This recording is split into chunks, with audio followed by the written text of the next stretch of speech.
तो परिवहन में हमारा ये आता है ब्लड। क्या आता है? ब्लड। परिवहन क्या चीज है? परिवहन क्या चीज है? हमारे शरीर के अंदर पोषक पदार्थ, गैसों, उत्सर्जी पदार्थ, हार्मोन्स इत्यादि का एक स्थान से दूसरे स्थान तक जाने की प्रक्रिया को हम क्या कहते हैं? परिवहन। शरीर के अंदर पोषक पदार्थ, गैसों, उत्सर्जी पदार्थ, हार्मोन्स इत्यादि को एक स्थान से दूसरे स्थान तक जाने की प्रक्रिया को क्या कहते हैं? परिवहन कहते हैं। अभी और जो तंत्र इन सभी को एक स्थान से दूसरे स्थान तक ले जाने में लगा रहता है, उन तंत्रों को हम कहते हैं परिवहन तंत्र। आखिर ये पोषक पदार्थ, गैसों को कोई न कोई तो ले जाता होगा, ऐसे तो नहीं चला जाता होगा, इसके अपने हाथ पर तो है नहीं। तो कुछ वैसे तंत्र होते हैं हमारे बॉडी के अंदर जो इन सभी चीजों को एक स्थान से दूसरे स्थान तक पहुंचाने में सहयोग करते हैं। उन्हीं तंत्रों को हम कहते हैं परिवहन तंत्र। क्या कहते हैं? परिवहन तंत्र। तो परिवहन तंत्र जो होते हैं ना, मुख्यतः कितने प्रकार के? 3 प्रकार के। मतलब इन पदार्थों को एक स्थान से दूसरे स्थान तक ले जाने के लिए मुख्यतः 3 तंत्र काम करते हैं। एक हार्ट, जो आपको पढ़ा चुके हैं। दूसरा नलिकाएं, जैसे धमनी, शिरा, ये सब ये भी पढ़ा चुके हैं आप लोगों को। और तीसरा ब्लड। तीसरा ब्लड। तो आज हम लोग इसी ब्लड के ऊपर चर्चा करने वाले हैं। चलो देखते हैं ब्लड क्या चीज है। सबसे पहले ब्लड के बारे में कुछ पॉइंट्स है जो हम लोग पॉइंट टू पॉइंट हम लोग जानने की कोशिश करते हैं, और जो ऑब्जेक्टिव के लिए, आपके कंपटीशन के लिए जो होता है ना, ये बहुत अनिवार्य होता है। तो चलो, कह रहा है पहला पॉइंट में, यह एक तरल संयोजी ऊतक है। ध्यान से देखो, संयोजी ऊतक है। क्या चीज है? संयोजी ऊतक है। ब्लड जो है एक तरल संयोजी ऊतक है। ऊतक क्या होता है? आप जानते हैं कि हमारा बॉडी जो होता है ना, कोशिकाओं से मिलकर के बना है। किससे मिलकर के बना है? कोशिकाओं से। मतलब हमारे बॉडी का जो सबसे छोटा भाग होगा ना, उसको हम क्या कहते हैं? कोशिका सेल कहते हैं। और बहुत सारी समान प्रकार की कोशिकाओं के समूह को हम बोलते हैं ऊतक। बहुत सारी कोशिकाएं, समान प्रकार की कोशिकाएं के समूह को हम क्या बोलते हैं? ऊतक बोलते हैं। क्या बोलते हैं? ऊतक। अब यहाँ पर ऊतक तो समझ में आ गया कि कोशिका, समान प्रकार के कोशिकाओं के समूह को हम क्या कहते हैं? ऊतक कहते हैं। अब यहाँ पे एक शब्द संयोजी। तो संयोजी का मतलब कनेक्टिव, जोड़ना। क्या चीज? जोड़ना। मतलब एक ऐसा ऊतक जो शरीर के विभिन्न भागों को जोड़ता हो, उसको हम बोलते हैं संयोजी ऊतक। संयोजी ऊतक किसको बोलते हैं? संयोजी ऊतक किसको बोलते हैं? हाँ, वैसा ऊतक जो हमारे शरीर के विभिन्न भागों को जोड़ता हो, वैसा ऊतक जो हमारे शरीर के विभिन्न भागों को जोड़ता हो, उसे हम क्या कहते हैं? संयोजी ऊतक कहते हैं। और नेक्स्ट है तरल। क्या चीज? तरल। मतलब हमारा ब्लड जो है ना, एक संयोजी ऊतक है, और ये तरल मतलब लिक्विड फॉर्म में पाया जाता है। मतलब ऐसा ऊतक जो पूरे अंगों को जोड़ता हो और तरल के रूप में पाया जाता हो, तो उस तरह के ऊतक को हम क्या कहते हैं? तरल संयोजी ऊतक कहते हैं। क्या कहते हैं? तरल संयोजी। तो हमारा ब्लड कौन सी है? तरल संयोजी ऊतक है। तो याद रखना, एग्जाम में आए तो इस चीज को याद रखना है आपको। नेक्स्ट है हमारा, यह दुर्बल क्षारीय प्रवृत्ति का होता है। ये दुर्बल क्षारीय प्रवृत्ति का होता है। मतलब हो गया कि हमारा जो ब्लड जो होता है ना, वो बेसिक नेचर को होता है, वीक होता है, और क्षारीय प्रवृत्ति का होता है। तो हमारा ब्लड अम्लीय होता है, क्षारीय प्रवृत्ति का? क्षारीय प्रवृत्ति का। स्वाभाविक इसका पीएच मान 7 से क्या होगा? ज्यादा होगा नहीं, तो इसका पीएच मान 7.4 होता है। लगभग 7 क्या होता है? 4 होता है। फिर कह रहा है, समान व्यक्ति के शरीर में रक्त की मात्रा शरीर के भाग का लगभग 7-8% होता है। हमारे बॉडी के अंदर जो ब्लड होता है ना, हमारे वेट का 7 से 8% होता है। कितना होता है? 7 से 8%। मतलब इसे समझो कि हमारे बॉडी के अंदर जो है ना, ब्लड 85 ml प्रति केजी होना चाहिए। एक स्वस्थ आदमी के अंदर ब्लड जो है कितना होना चाहिए? 85 ml मिलीलीटर प्रति केजी। मतलब यदि, मतलब कि 1 केजी यदि आपका वजन 1 kg है तो आपके बॉडी में 85 ml ब्लड का होना कौन सी है, जरूरी है। अब मान लो कि आपका वेट जो है ना 50 kg है, कितना है, 50 kg है, तो स्वाभाविक है कि आपके बॉडी के अंदर कितना ब्लड होना चाहिए, तो 1 kg हो तो 85 ml रहना चाहिए। 50 kg है तो 50 से 85 में क्या कर देंगे, गुना कर देंगे। तो आपके बॉडी के अंदर 50 गुना 85 बराबर कितना हो जाएगा, 25, 8 पचे 40 और 2 42, ये इतना ml होना चाहिए। और इसको लीटर में बदलोगे तो 1000 से भाग दे दो, तो 1000 से भाग दोगे तो 1 2 3 4, 2 के पहले दशमलव आकर क्या हो जाएगा, बैठ जाएगा, 2 के पहले दशमलव बैठ जाएगा। इतना ml जो है ना आपके बॉडी के, इतना लीटर, अभी मिलीलीटर से क्या हो गया, लीटर में बदल जाएगा। इतना लीटर जो है ना आपके बॉडी के अंदर ब्लड होना चाहिए, क्या होना चाहिए, ब्लड होना चाहिए। मतलब कि आपका वेट 1 kg है तो 85 ml ब्लड होना क्या चीज है, जरूरी है। इस तरह से यदि आपका वेट 50 kg है तो कितना ब्लड होना चाहिए, तो 50 से 85 में क्या कर देंगे, गुना कर देंगे, ये हो जाएगा 4.25, मतलब 4.25 लीटर के आसपास आपका ब्लड होना चाहिए। अब आपका वेट जो है 80 kg है तो फिर कितना होना चाहिए, तो 80 से 85 में क्या कर देंगे, गुना कर देंगे, तो मिलीलीटर में होगा। और लास्ट में 1000 से भाग दे दोगे तो किससे बदल जाएगा, लीटर में बदल जाएगा। तो याद रहेगा ना, हमारे शरीर में भार के हिसाब से 7-8% होता है, कितना, 7 से 8% होता है।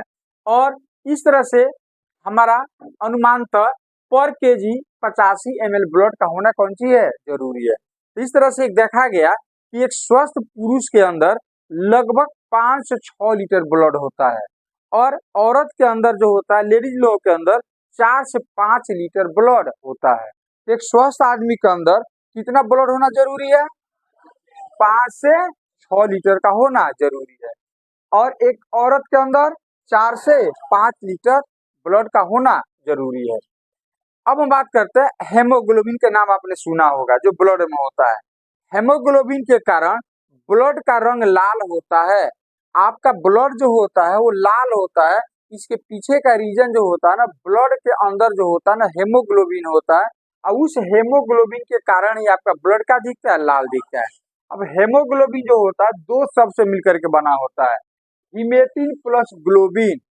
हेमोग्लोबिन कितने वर्ड से मिलकर के बना है, दो, हीमेटिन प्लस ग्लोबिन, हीमेटिन प्लस ग्लोबिन, याद हो गया। हेमोग्लोबिन कितने शब्द से मिलकर के बना है, दो, कौन कौन, हीमेटिन और ग्लोबिन, हीमेटिन और ग्लोबिन। हीमेटिन का मतलब होता है आयरन, क्या होता है, आयरन।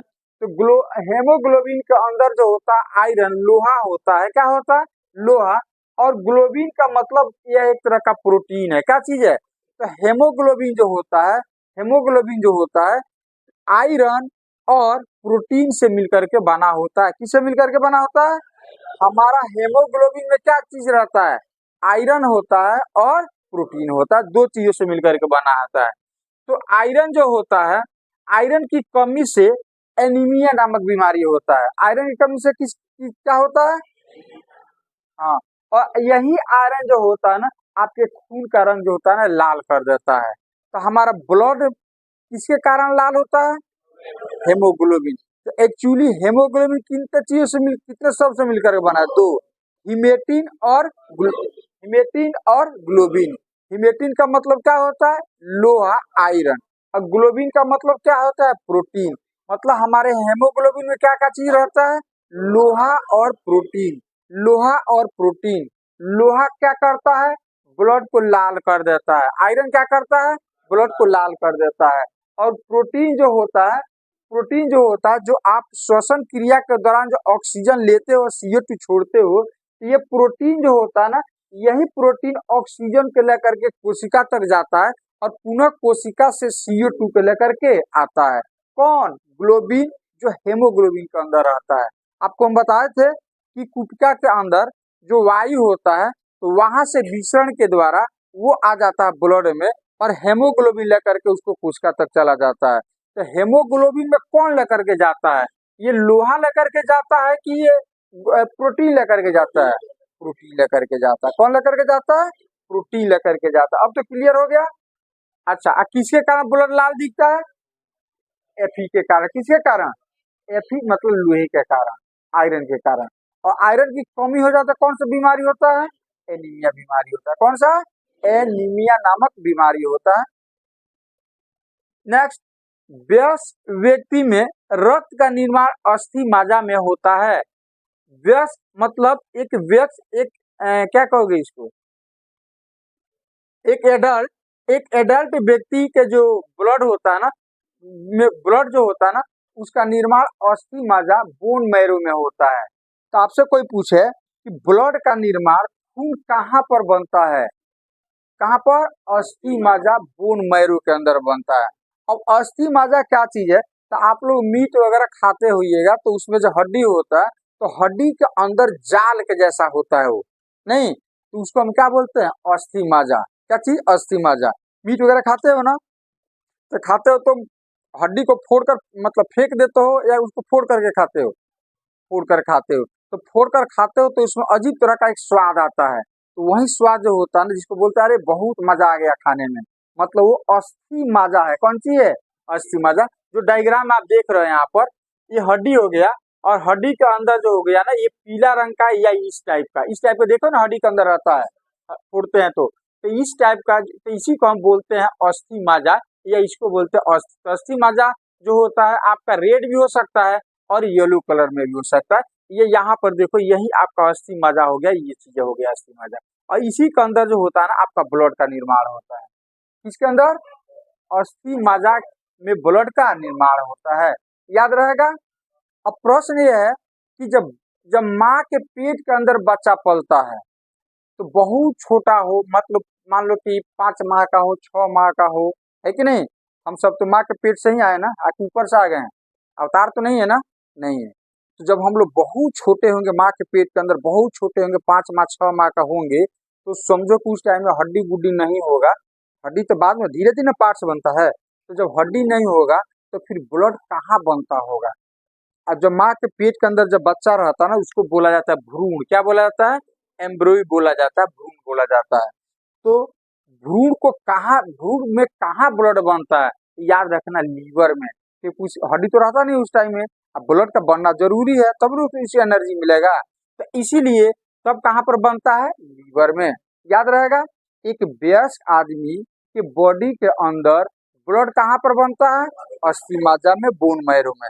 और वही भ्रूण मतलब माँ के पेट के अंदर जब बच्चा रहता है, बहुत छोटा रहता है, तो उस स्थिति में ब्लड का निर्माण कहाँ पर होता है? लीवर। लीवर समझ रहे हो ना? हाँ, लीवर में होता है। आगे बढ़ा जाए। चलिए नेक्स्ट पॉइंट इसी का, रक्त प्लीहा में स्टोर होता है। रक्त जो बनता है ये स्टोर कहाँ पर होता है? प्लीहा। कहाँ पर स्टोर होता है? प्लीहा। प्लीहा को हम लोग एस्प्लीन बोलते हैं, या तिल्ली भी बोला जाता है। जाते होइएगा मीट मछली मीट वगैरह खरीदने के लिए, तो आप मांगते होइएगा थोड़ा हमको तिल्ली दो, है कि नहीं? मतलब आप प्लीहा को, एस्प्लीन को मानते हैं। अब ब्लड कहाँ पर स्टोर होता है? प्लीहा में। कहाँ पर? तो देखो ये प्लीहा हो गया, यहाँ पर प्लीहा होता है। अमाशय देख रहे हो ना, ये अमाशय देख रहे हैं ना, इस अमाशय के जस्ट बगल में ही ये आपका प्लीहा होता है, इस टाइप का होता है। इसको हम इंग्लिश में स्प्लीन कहते हैं, और हिंदी में इसको तिल्ली कहा जाता है। मतलब प्लीहा और तिल्ली, हिंदी भाषा आपका प्लीहा हो गया, और इसको लोकल भाषा में कहते हैं तिल्ली भी बोला जाता है। क्या बोला जाता है? तिल्ली। याद रहेगा। तो ब्लड कहाँ स्टोर होता है? ब्लड कहाँ स्टोर होता है? तिल्ली में। बनता कहाँ पर है? वयस्क में, है कि नहीं? वयस्क में कहाँ पर बनता है? अस्थि मज्जा में। इसका पीएच मान कितना होता है? ये अम्लीय प्रवृत्ति का होता है, क्षारीय प्रवृत्ति का होता है। किस टाइप का ऊतक होता है? तरल संयोजी ऊतक, तरल संयोजी ऊतक। चलिए अच्छी बात है। नेक्स्ट, रक्तदाब मापने वाले यंत्र को, जो जिसको हम ब्लड प्रेशर कहते हैं, हम बोलते हैं एस्फाइग्नो, यहाँ पर ई छूट गया है। एस्फाइग्नोमैग्नोमीटर, क्या बोलते हैं जी? एस्फाइग्नोमैग्नोमीटर, याद रहेगा ना। ब्लड प्रेशर मापने वाले यंत्र को क्या कहा जाता है? एस्फाइग्नोमैग्नोमीटर। एस्फाइग्नोमैग्नोमीटर जो ब्लड का प्रेशर होता है, जैसे हार्ट हो गया तो हार्ट पंपिंग करता है नहीं, तो कभी ब्लड को हार्ट जो है ना शरीर में भेजता है धमनी के द्वारा, तो धमनी पर प्रेशर आता है नहीं, क्या आता है? प्रेशर, दबाव पड़ता है। तो दबाव कितना होना चाहिए? या सीरा से ब्लड आता है तो सीरा पर भी दबाव पड़ता, हार्ट में आता है तो सीरा पर भी क्या पड़ता है? दबाव पड़ता है। तो दबाव कितना होना चाहिए? तो इसको हम बोलते हैं ब्लड प्रेशर। एक समान व्यक्ति का रक्त दाब जो होता है ना 120/80 होना चाहिए, 120/80 mm होना चाहिए। जैसे बीपी आप लोग देखते होगा चेक करते टाइम, तो चेक करता है तो पूछते हैं कितना बीपी है, तो नॉर्मल रहेगा तो 120/80। नॉर्मल का मतलब है कि भाग दौड़ नहीं कर रहे हैं, एक नॉर्मल स्टेज में है कि नहीं, एक एडल्ट है, स्वस्थ है, तो आपका बीपी जो है ना 120/80 होगा। मतलब ब्लड प्रेशर जब भेजेगा तो 120, और जब उधर से आएगा तो कितना? 80। ऐसे 120 से ज्यादा हो जाएगा तो इसको हम बोलते हैं हाई ब्लड प्रेशर, और 80 से नीचे हो जाएगा तो इसको बोलते हैं लो ब्लड प्रेशर। क्या बोलते हैं? हाई ब्लड प्रेशर और लो। तो हमारा बीपी का रेंज क्या होगा? 120/80। 120/80 ऑब्जेक्टिव में आता है। ये चीज आपको याद रखना है, ये चीज आपको याद रखना है। चलिए नेक्स्ट, अब हम बात करते हैं कि ब्लड जो होता है, रक्त जो होता है, जिसको रुधिर भी बोलते हैं, वो कितने टाइम मतलब किन किन चीजों से मिल करके बना होता है? आपका ब्लड जो है, रक्त जो है, उसमें क्या क्या चीज मिला हुआ रहता है, किन किन चीजों से मिल करके बना रहता है? तो एक काम करो, आप कुछ ऐसे समझो, नदी में पानी होता है, क्या होता है? पानी। पानी में क्या होता है? पानी में मतलब कि अब हम शुद्ध पानी के नहीं, बात जो फ्लो होता है, जो तरल है कि नहीं नदी के अंदर, तो उसमें जो होता है पानी भी होता है और बालू के भी कण होते हैं। कुछ गंदगियां जैसे मान लो कि कुछ फेंक दिया गया, जैसे बोतल वगैरह फेंक दिया गया, पन्नी वगैरह फेंक दिया गया, तो सब पानी के साथ बहता है, बता ना। तो नदी में जो पानी है, वो पानी जो है ना उसको हम बोलते हैं प्लाज्मा। नदी के अंदर जो पानी है H2O, उसको क्या बोलते हैं? प्लाज्मा। क्या बोलते हैं? प्लाज्मा। और उसके अंदर जो बालू के कण वगैरह है या और सभी छोटे छोटे जो कण है, ठोस पदार्थ है, तो उसको बोला जाता है रक्त कणिकाएं या रुधिकाणु बोला जाता है, ब्लड कर्पसल या ब्लड सेल बोला जाता है। मतलब समझ में नहीं आया कि नदी में जो पानी है उस पानी को बोला जाता है प्लाज्मा, और उस पानी के अंदर बालू के कण वगैरह होंगे, तो बालू के जो कण जो है ना बहुत टाइप के या और भी बहुत सारा ठोस कण हो सकता है, तो उसको हम बोलते हैं रक्त कणिकाएं। क्या बोलते हैं? रक्त कणिकाएं। तो इस तरह से हमारा ब्लड जो है ना मुख्यतः दो घटक से मिल करके बना है, दो कंपोनेंट होता है इसके। कौन कौन? एक हो जाएगा रक्त कणिकाएं और दूसरा हो जाएगा प्लाज्मा। आपसे कोई पूछे कि ब्लड किन किन चीजों से मिल करके बना है, किन घटकों से मिल करके बना है, ब्लड का अवयव कौन कौन है, तो क्या बोलोगे? रक्त कणिकाएं और प्लाज्मा।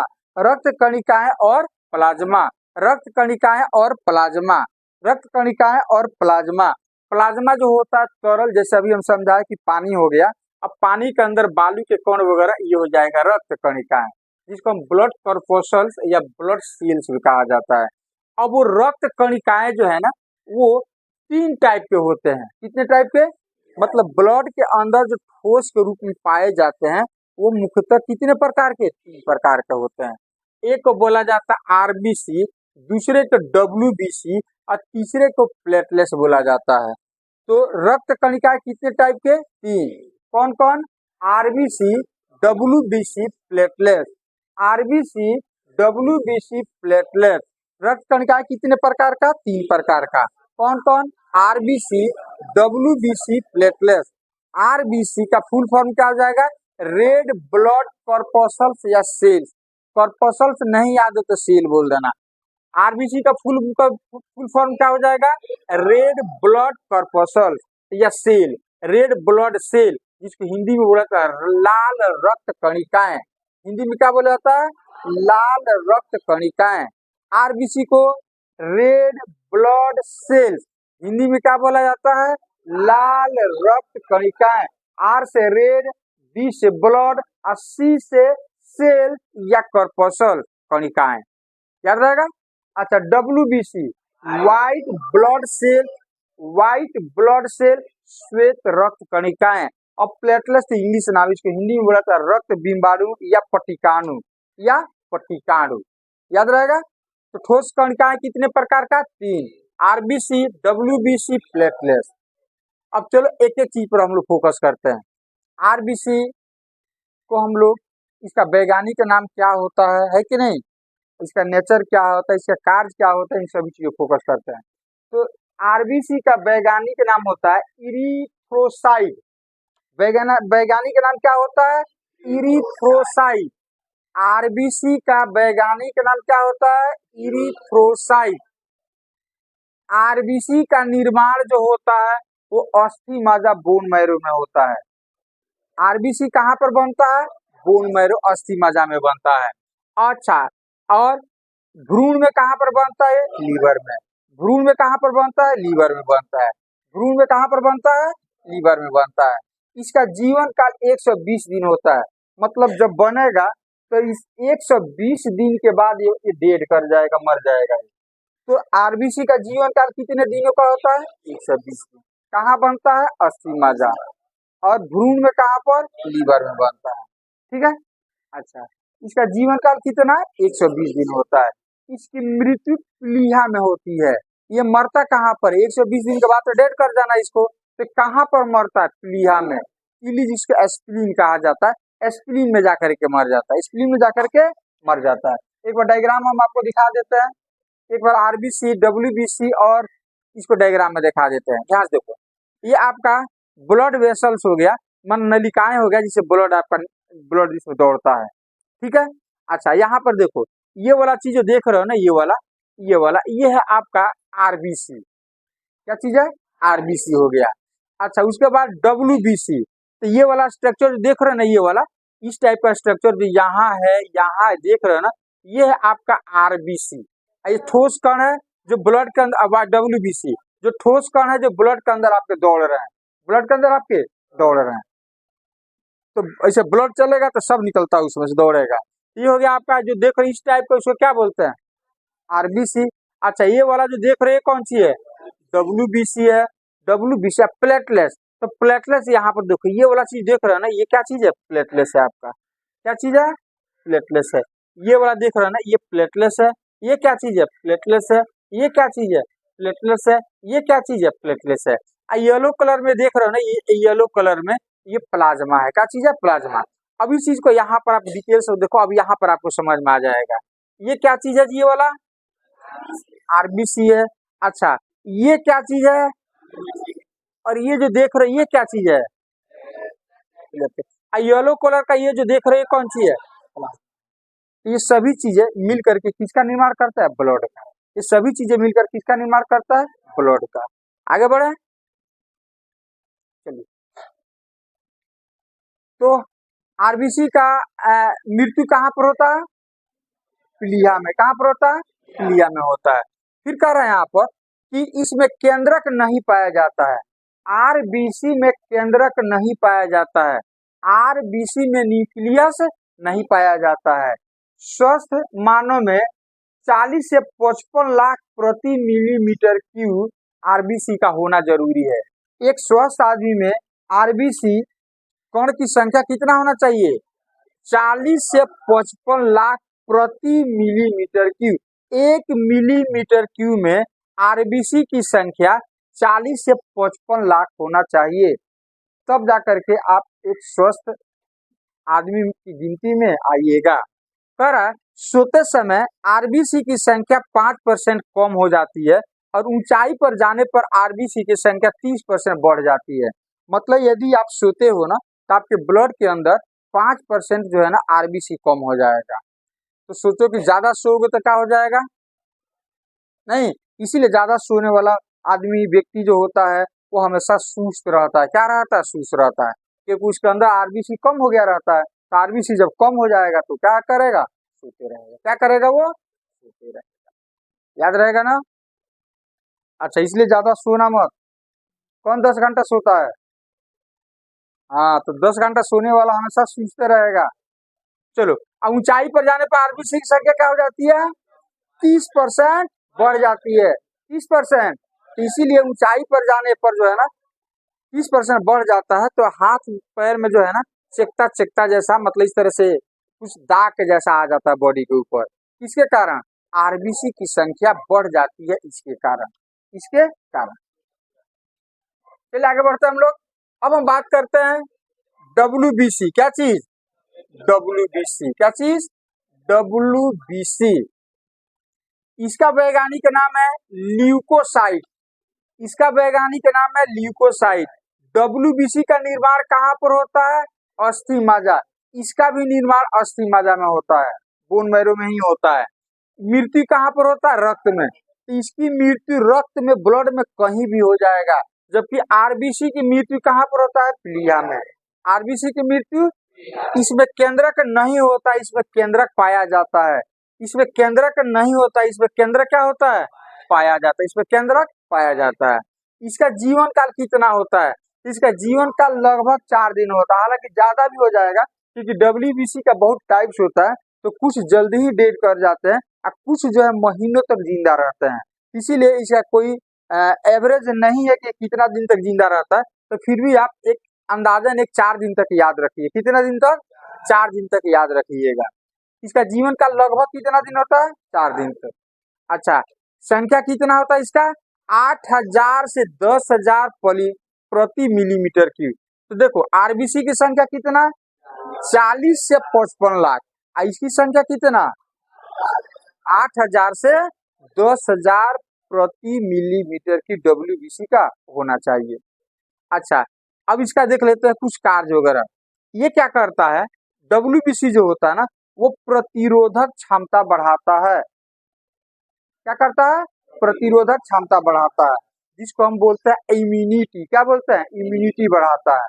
प्रतिरोधक क्षमता का मतलब होता है कि बाहर से बहुत सारे हानिकारक कीटाणु हमारे बॉडी के अंदर आते हैं, तो वो आते हैं ना, तो ये क्या करता है डब्ल्यूबीसी, वो उससे लड़ता है, उसको मारता है, मार पीट करके उसको क्या करता है, भगा देता है। तो डब्ल्यूबीसी का काम कौन सी है, कौन सी है, इम्यूनिटी बढ़ाना, मतलब प्रतिरोधक क्षमता बढ़ाना, मतलब हानिकारक कीटाणुओं को मार करके क्या कर देना, भगा देना, मार करके भगा देना। अच्छा, रोगाणुओं को नष्ट कर देना। फिर कह रहा रक्त का गार्डमैन कार्ड, इसीलिए इसको हम लोग रक्त का गार्डमैन या पुलिसमैन कहते हैं। रक्त का गार्डमैन किसको कहते हैं, डब्ल्यूबीसी। क्यों, क्यों, क्योंकि हानिकारक कीटाणुओं को मार करके क्या करता है, भगा देता है, इसीलिए, है कि नहीं, रोगाणुओं से सुरक्षा करता है, इसलिए हम डब्ल्यूबीसी को क्या कहते हैं, गार्डमैन या पुलिसमैन भी कहा जाता है। अच्छा नेक्स्ट, इसके कुछ टाइप्स होते हैं, जिसमें मोनोसाइट्स और लिम्फोसाइट आप याद रखिएगा। मोनोसाइट जो होता है ना, सबसे बड़ी आकार का डब्ल्यूबीसी होता है। तो आपके एग्जाम में आए कि उस डब्ल्यूबीसी का नाम बताओ जिसका आकार सबसे बड़ा होता है, तो मोनोसाइट। और सबसे छोटा आकार किसका होता है, लिम्फोसाइट। सबसे बड़ा आकार किसका होता है, मोनोसाइट, और सबसे छोटा आकार किसका होता है, लिम्फोसाइट का होता है। अब हमारा नेक्स्ट हो गया प्लेटलेट्स, क्या हो जाएगा, प्लेटलेट्स। इसका वैज्ञानिक नाम जो होता है ना, थ्रोम्बोसाइट्स होता है। इसका वैज्ञानिक नाम क्या होता है, थ्रोम्बोसाइट्स होता है। इसका निर्माण भी अस्थि मज्जा में ही होता है। इसका निर्माण भी कहाँ होता है, इसकी मृत्यु प्लीहा में होती है। इसमें केंद्रक नहीं पाया जाता है। तो केंद्रक सिर्फ किसमें पाया जाता है, डब्ल्यूबीसी में। केंद्रक किसमें पाया जाता है, डब्ल्यूबीसी में। इसका जीवन काल 3 से 5 दिन होता है, मतलब 5 दिन के अंदर ये डेड कर जाएगा। प्लेटलेट्स कितने दिन का डेड कर जाएगा, 5 दिन के अंदर डेड कर जाएगा। अब इसके कुछ कार्य देख लेते हैं। यह क्या करता है कि रक्त का थक्का जमाने में कार्य करता है। मतलब आपका ब्लड, आपका कहीं बॉडी कहीं कट जाता है, चोट आता है, कट जाता है, ब्लड निकलता है, तो कुछ देर के लिए हम उसको दबा देते हैं इसे। तो दबाने के बाद हम लोग देखते हैं कि ब्लड क्या हो जाता है, रुक जाता है। ऐसा आता है ना कि ब्लड वगैरह कट गया तो क्या करते हो, उसको थोड़ा सा दबा देते हो। तो दबाने के थोड़ा देर के बाद हम लोग देखते हैं ना कि ब्लड का बहना क्या हो जाता है, बंद हो जाता है। मतलब वहां पर थक्का बन जाता है और ब्लड को निकलने से क्या करता है, रुकता है। तो ये काम कौन करता है, प्लेटलेट्स। क्या करता है, क्या करता है प्लेटलेट्स, थक्का बनाता है, ब्लड को बहने से क्या करता है, रोकता है। तो प्लेटलेट्स की कमी यदि हो जाए तो इसका मतलब होगा कि आपका एक बार कोई बॉडी के अंदर कुछ कट गया, अब ब्लड निकलना चालू होगा, तो उसका रुकना मुश्किल हो जाएगा, उसका रुकना क्या हो जाएगा, मुश्किल हो जाएगा। तो ब्लड का पहला काम कौन सी हो जाएगा, रक्त का थक्का जमाने में काम करता है, रक्त का थक्का जमाने में। अच्छा, इसकी संख्या देख लेते हैं। इसकी संख्या 1.5 लाख से 4.5 लाख प्रति माइक्रोलीटर होता है। नहीं, इसकी संख्या कितना होता है जी, 1.5 लाख से 4.5 लाख प्रति माइक्रोलीटर होता है। हर समय इससे इसे यदि कम हो जाएगा ना तो फिर आपको दिक्कत होगा। क्या होगा, दिक्कत होगा। डेंगू बुखार का नाम आपने सुना होगा। तो डेंगू बुखार में होता क्या चीज है कि प्लेटलेट्स की कमी हो जाती है। डेंगू बुखार का नाम आपने सुना होगा। डेंगू बुखार में क्या होता है कि डेंगू मच्छर काटता है तो डेंगू बुखार हो जाता है। डेंगू मच्छर कहाँ पर रहता है, कहाँ पर पाया जाता है, गंदा पानी के साफ पानी, गंदा पानी, गंदा पानी में नहीं पाया जाता है। डेंगू मच्छर जो होता है साफ सुथरा पानी में पाया जाता है। इसीलिए साफ सुथरा पानी भी रखिए तो उसको ढक करके रखिए। और एक बार जब डेंगू मच्छर काट लिया ना तो आपका प्लेटलेट्स डाउन हो जाता है। प्लेटलेट्स क्या हो जाता है, डाउन। तो डेंगू बुखार में क्या होता है, प्लेटलेट्स डाउन हो जाता है। और एक बार जब आपका कुछ कट गया ना तो ब्लड का रुकना क्या हो जाएगा, मुश्किल हो जाएगा। क्योंकि थक्का ही नहीं बनेगा, जमेगा ही नहीं, तो ब्लड निकलते जाएगा निकलते जाएगा। मतलब आपका ब्लड जो होगा ना वो क्या हो जाएगा, जमेगा नहीं, जमेगा नहीं। अच्छा, अब हम बात करते हैं प्लाज्मा। क्या चीज, तो प्लाज्मा जैसा कि हम पहले ही बतला चुके हैं कि प्लाज्मा जो होता है ना तरल पदार्थ होता है, लिक्विड होता है, जिसके अंदर ये सभी चीजें होता है। तो प्लाज्मा जो होता है ना एक्चुअली रक्त का तरल अवस्था में पाए जाने वाला भाग हो गया। ये पीला रंग का होता है। अभी डायग्राम दिखाए थे आप लोगों को कि प्लाज्मा किस रंग का होता है। तो पीला होने के कारण जो है ना इसके अंदर बिलिरुबिन का होना है। किसका होना है, तो प्लाज्मा के अंदर बिलिरुबिन होता है, जिसके चलते प्लाज्मा का कलर जो होता है येलो होता है, पीला होता है। प्लाज्मा के अंदर बिलिरुबिन होता है, जिसके चलते इसका कलर क्या होता है, पीला होता है। याद रहेगा ना। यही बिलिरुबिन जब ज्यादा हो जाता है तो हमारा हाथ पैर पीला पीला दिखता है, जिसको हम लोग जॉन्डिस बोलते हैं। क्या बोलते हैं, जॉन्डिस बोलते हैं। तो प्लाज्मा भी कई सारी चीजों से मिलकर के बना है। प्लाज्मा में सबसे ज्यादा जो होता है ना जल होता है, पानी होता है। 90% आपका पानी होता है उसके अंदर। कितना परसेंट, 90%। कहीं कहीं 92 भी लिखा हुआ है, लेकिन 90% आप याद रखिएगा कि प्लाज्मा के अंदर 90% जल होता है। उसके अलावा इसके अंदर ग्लूकोज खनिज लवण होता है। इसके अलावा इसके अंदर प्रोटीन होता है। प्लाज्मा के अंदर क्या क्या होता है जी, तो सब इसका मतलब आपके ब्लड के अंदर सबसे ज्यादा किसकी मात्रा होती है, जल की मात्रा होती है। किसकी मात्रा होती है, जल की मात्रा होती है। ठीक है। अच्छा, और क्या होता है, ग्लूकोज। तो जो हम भोजन करते हैं तो कौन लेकर जाता है भोजन से प्राप्त पोषक पदार्थ को, हेमोग्लोबिन लेकर के जाता है कि प्लाज्मा, प्लाज्मा, प्लाज्मा हेमोग्लोबिन सब क्या है, तरल ऊतक है। नहीं, कौन सी है, तरल ऊतक है, एक परिवहन तंत्र हो गया। तो हमारा प्लाज्मा जो होता है ना वही ग्लूकोज के लेकर के क्या करता है, सेल तक जाता है। इसके अलावा प्रोटीन होता है। तो प्रोटीन में मुख्यतः 3 जो प्रोटीन आप याद रखिएगा, thrombin, fibrin, fibrinogen, thrombin, fibrin और फाइब्रिनोजन। तो जो अभी हम बताए प्लेटलेट जो होता है जमाता, एक्चुअली होता कौन सी है, जब ब्लड आपका बहना चालू कर देता है ना तो ये फाइब्रिनोजन जो होता है ना ये ये क्या करता है, और फाइब्रिन और थ्रोम्बिन ये मिल करके ब्लड ब्लड जो मुंह जहाँ से ब्लड बनता है ना वहां पर जाल बना देता है। क्या बना देता है, जाल। और ये प्लेटलेट्स के कण जो होता है उसी जाल में जाकर के फंस जाते हैं और उसको बहने से क्या करते हैं, रोक देते हैं। जब ब्लड आपका बहना चालू होता है, क्या चालू होता है, ब्लड जब बहना चालू होता है तो ये क्या करता है, ये यहाँ ये फाइब्रिनोजन जो होता है ये जा करके इस तरह से आगे इस तरह का जाल बना देता है। और बाकी जो होता है ये रक्त कणिकाएं जो होती है ना उस जाल के अंदर जाकर के भर जाती है।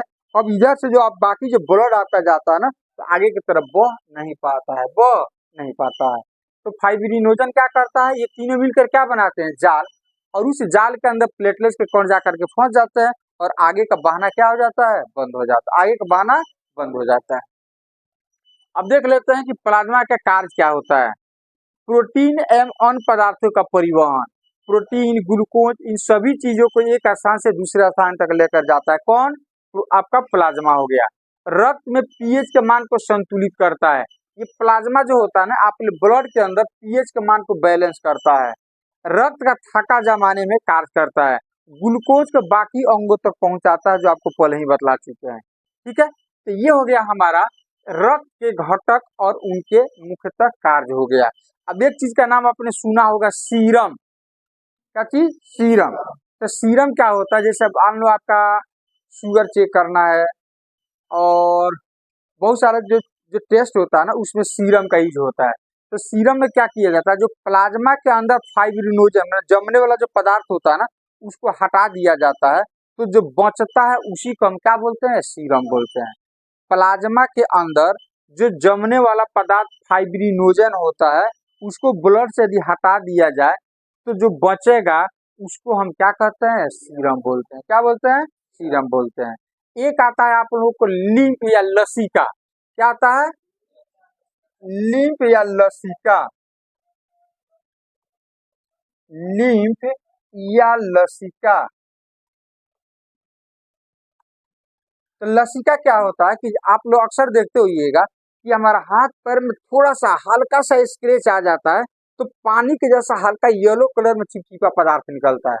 ब्लड नहीं निकलता है, ऐसे कहीं से कट जाता है ना, तो हल्का येलो टाइप का पदार्थ आपके बॉडी से निकलता है, लिपिड टाइप का। वही आपका लसिका या लिम्फ है। और समझना, ये लसिका और कौन सी है? लिम्फ है। अब ऐसे समझो कि मान लो नाला हो गया और नाला में बहुत सारा पानी रहता है, पानी के साथ अचड़ा कचड़ा भी रहता है। तो उस अचड़ा कचड़ा को उस नाली से हटाना कौन सी है? जरूरी है। और नहीं तो नाली हमारे उस अचड़े कचड़े से क्या हो जाएगा? भर जाएगा।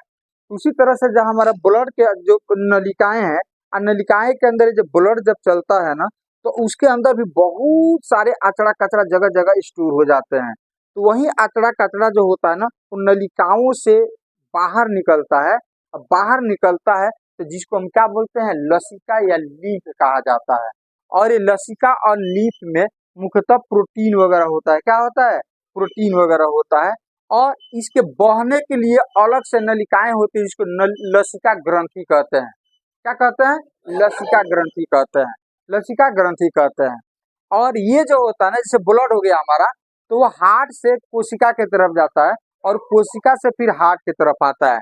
लेकिन लसिका हमेशा हार्ट की तरफ बहता है, मतलब एक ही दिशा में बहता है। किस डायरेक्शन में जाता है? वन डायरेक्शन में। किसके तरफ जाता है? हार्ट की तरफ जाता है। और ये हमेशा ब्लड के पैरेलल रहता है। ब्लड के क्या रहता है? पैरेलल। ब्लड ऐसे बहेगा ना, तो लसिका इसके पैरेलल बहेगा।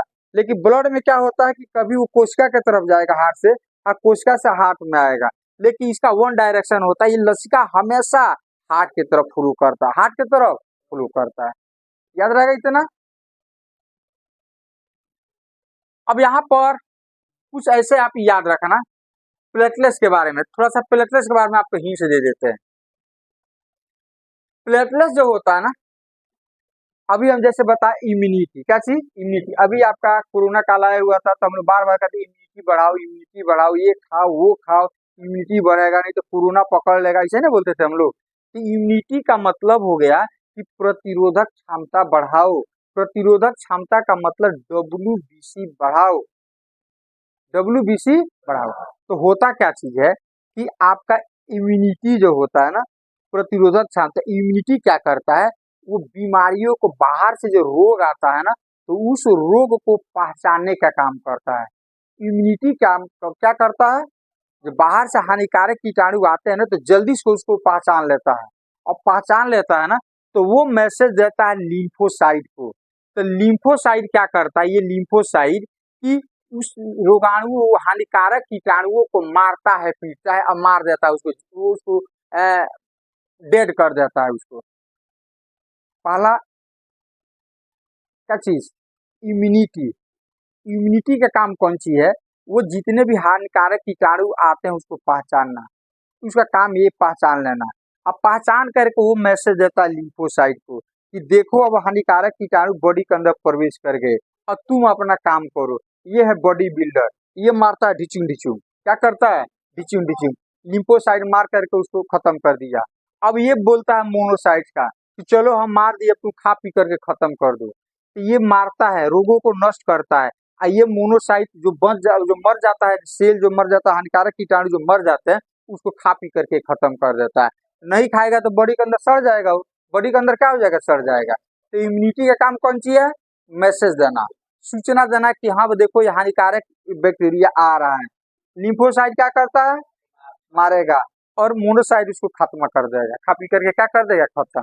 तो इस तरह से अब WBC जो होता है ना, हमारे शरीर की बाहरी जो हानिकारक कीटाणु होते हैं, रोग होते हैं, उनसे सुरक्षा का काम करता है।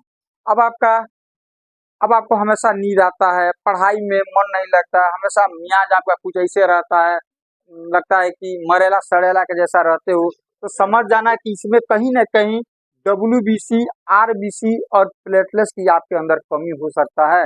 हमेशा सोते रहना है कि नहीं, कहीं भी रहो तो एकदम लूल, हाँ लूल के जैसा बैठे रहो, तो समझ जाना कि आपके बॉडी के अंदर RBC, WBC, प्लेटलेट्स की कमी है। तो इसको जा करके एक बार चेक करा लो। चेक कराने से शायद आपको पता चल जाए कि इसमें क्या चीज़ की कमी है, और फिर डॉक्टर के सलाह से वो अपना डेवलप करो।